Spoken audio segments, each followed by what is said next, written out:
सलाम साथियों, last video में हमने electric field due to dipole at axial position को डिस्कस किया था। आज हम उसी वीडियो को कंटिन्यू करते हैं और डिस्कस करते हैं electric field due to dipole at equatorial position. तो बिना किसी टाइम वेस्ट के वीडियो को स्टार्ट करते हैं। तो चलिए वीडियो को स्टार्ट करते हैं। Electric field due to dipole at equatorial position, topic को समझते हैं। ये रहा हमारे पास माइनस क्यू, ये रहा हमारे पास plus Q, separated at a distance of 2d। Okay,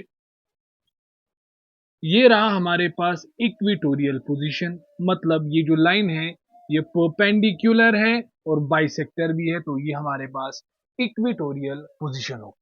इस इक्वेटोरियल पोजीशन पे मुझे सपोज इस पॉइंट पे, जिसको मैंने ए पॉइंट नाम दे दिया, इस ए पॉइंट पे इस डाइपोल की वजह से इलेक्ट्रिक फील्ड कैलकुलेट करना है।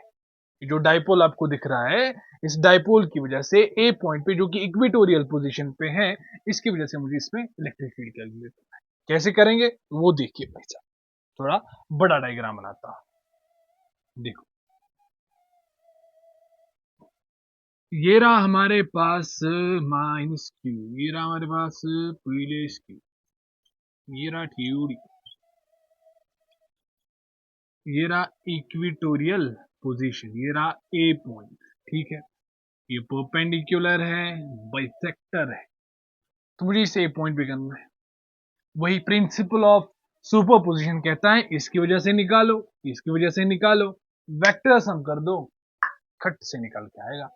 देखो भाई, अगर मैं इसकी वजह से यहां पे इलेक्ट्रिक फील्ड निकालता हूं तो इसकी डायरेक्शन क्या आएगी, इसको पहले इसके साथ ज्वाइन कर दो, इसकी डायरेक्शन इसके अलाउंग आएगी, इस तरह, उसको मैंने ई कहा। ठीक है, और अगर मैं इसकी वजह से यहां पे निकालूं तो भाई साहब ज्वाइन कर दिया, तो इसकी वजह से यहां पे जो इलेक्ट्रिक फील्ड आया वो इस डायरेक्शन में है। अगर आपको पता होगा, अगर ये पॉइंट चार्ज है Q, इसकी वजह से एट अ डिस्टेंस R अगर मैं हमें इलेक्ट्रिक फील्ड कैलकुलेट करना है तो वो KQ/R² आता है। यानी इलेक्ट्रिक फील्ड K पे, Q पे और R पे डिपेंड करता है। अगर आप यहाँ पे देखोगे तो ये डिस्टेंस और ये डिस्टेंस बराबर है, ये डिस्टेंस और ये डिस्टेंस बराबर है, तो यहाँ पे इसकी वजह से यहाँ पे इलेक्ट्रिक फील्ड होगा और इसकी वजह से जो इलेक्ट्रिक फील्ड होगा, उन दोनों का जो मैग्नीट्यूड है वो सेम होगा, क्योंकि पॉइंट चार्ज की वजह से KQ/R, Q भी सेम है, R भी सेम है, तो इसकी वजह से भी सेम होगा। इसकी मैग्नीट्यूड वाइज डायरेक्शन अलग अलग है, बट मैग्नीट्यूड वाइज सेम होगा। कहने का मतलब ये है कि अगर मैंने इसको E माना तो ये भी E ही होगा। लेट्स सपोज ये जो एंगल इसके साथ बनाता है ये थीटा है। ठीक है, अगर आप देखोगे ये ट्रायंगल आपको दिख रहा होगा, ये वाला ट्रायंगल आपको दिख रहा होगा, ये एक ट्रायंगल, ये दूसरा ट्रायंगल, ये। ठीक है, ये दोनों ट्रायंगल को जब आप देखोगे तो आप देखोगे कि ये कॉमन साइड आ रहा है, ये इसके बराबर है और ये भी इसके बराबर है, तो बाई साइड साइड साइड, तो ये दोनों जो ट्रायंगल है वो कॉन्ग्रेंट हो गए। तो अगर ये थीटा है, अगर ये थीटा है तो ये भी थीटा होगा। ओके, ए पॉइंट को यहां पे लेते हैं। अच्छा, अगर मैं इसको थोड़ा प्रोड्यूस करूं, प्रोड्यूस करने से आपको क्या मिल जाएगा कि अगर ये थीटा है तो ये भी थीटा होगा। अच्छा, इसको भी प्रोड्यूस कर दो, अगर ये थीटा है तो वर्टिकली अपोजिट एंगल से ये भी थीटा होगा। तो इतना तो आपको समझ आया, थीटा थीटा थीटा।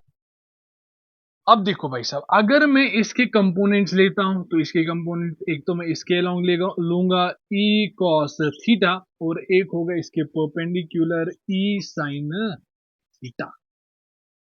और अगर मैं इसका कंपोनेंट लूं तो इस डायरेक्शन में E cos थीटा और इस डायरेक्शन में E sin थीटा। ठीक है, ये वाला कंपोनेंट तो कैंसिल हो रहा है और जो नेट निकल के आ रहा है मुझे, यानी जो ई नेट आ रहा है, ई नेट आ रहा है किस पॉइंट पे, ए पॉइंट पे, वो आ रहा है, अगर मैंने इसको एक्स एक्सिस कहा तो ये माइनस आई कैप में आ रहा है, कितना, 2e sine theta, 2e sine theta minus आई कैप में आ रहा है। ओके, 2 तो ठीक है, ई जरा निकालो। अच्छा, अगर ये डिस्टेंस अगर ये डिस्टेंस 2 है, ये परपेंडिकुलर बाइसेक्टर है, तो ये रहा डी और ये भी रहा डी। अच्छा, और ये जो मुझे किस पॉइंट पे निकालना है, ए पॉइंट पे। ए पॉइंट इस मिड पॉइंट से आर डिस्टेंस की दूरी पे, ये जो डिस्टेंस है ये आर डिस्टेंस, ठीक है। ई निकालना है। अब देखो ये एक राइट एंगल ट्राइंगल है, ये कितना होगा, अगर ये डी है ये आर है, तो ये कितना हो गया भाई पीजीटी, ये under root of this square plus this square, D square plus R square, this square plus this square R square, तो ये भी उतना ही होगा। तो मुझे ई निकालना है, तो ई चाहे इसकी वजह से निकालो, इसकी वजह से मैग्नीट्यूड तो सेम आने वाला है, that is K Q upon R square. इसको स्क्वायर करोगे तो रूट कैंसिल हो जाएगा, तो D square plus R square बन जाएगा, ठीक है ना भाई। आगे चलते हैं, फिर है साइन थीटा। जरा इस ट्रायंगल में साइन थीटा निकालो। साइन थीटा होता है परपेंडिकुलर अपॉन हाइपोटेन्यूज। परपेंडिकुलर क्या है, डी अपॉन हाइपोटेन्यूज क्या है, under root of D square plus R square. ये अच्छा माइनस आई कैप तो है ही, 2k³ into D upon D square plus R square है, और into under root of this करोगे तो ये बन जाएगा D square plus R square raise power 3/2। कैसे, इसको दिखाते हैं। ये D square plus R square है, इंटू क्या है, under root of D square plus R square. क्या मैं इसको इस तरह नहीं लिख सकता, raise power half. When bases are same powers are added, जब आप इसको ऐड करोगे तो 3/2 ही मिलेगा, तो इसीलिए मैंने इसको डायरेक्ट यूज किया। तो माइनस आई कैप तो है, मिटाते हैं इसको। यहां पे आते हैं, जो इनेट आ गया हमारे पास, वो आ गया कितना, 2k³ upon D square plus R square. फिर से वही अजम्पशन है कि हमारे पास जो डी है वो मच मच लेस देन है आर, तो डी अपॉन आर जो है वो मच मच लेस देन 1 आ जाएगा, यानी ये ऑलमोस्ट टेंड्स टू 0 होगा। ओके, अब यहां पे देखो, टू रहा, ये रहा k³ अपॉन, यहां से मैं आर स्क्वायर को बाहर निकालता हूं। जैसे मैं आर स्क्वायर को बाहर निकालूंगा तो स्क्वायर और स्क्वायर कैंसल, ये बचेगा r³ और अंदर ही बचेगा D square upon R square plus 1 whole square. अगर d upon R tends to 0 है, इसका होल स्क्वायर भी टेंड्स टू 0 होगा, यानी इसको मैं नेग्लेक्ट कर सकता हूं। तो यहाँ पे ऊपर क्या आ गया, इलेक्ट्रिक फील्ड जो है वो 2k³ अपॉन r³ आ गया। बट मैं इसको इस तरह नहीं याद रखूंगा, हमें पता है जो मोमेंटम है उसका मैग्नीट्यूड चार्ज इंटू डिस्टेंस है। चार्ज तो q है, डिस्टेंस 2d है, तो यहाँ पे क्या q इंटू 2d, अगर मैं इसको इस तरह k को इस तरह, q को इस तरह, 2 को 2d के साथ रखता हूं, तो यहाँ पे r³ तो इतना ही है, माइनस आई कैप भी है। तो यहाँ पे इलेक्ट्रिक फील्ड जो है वो क्या निकल के आएगा, 2, ये कितना हो गया, p के बराबर, k नहीं, k into P, k into P, और माइनस आई कैप, माइनस को बाहर, आई कैप को इधर, divided by, this is the formula which you have to memorize, remember।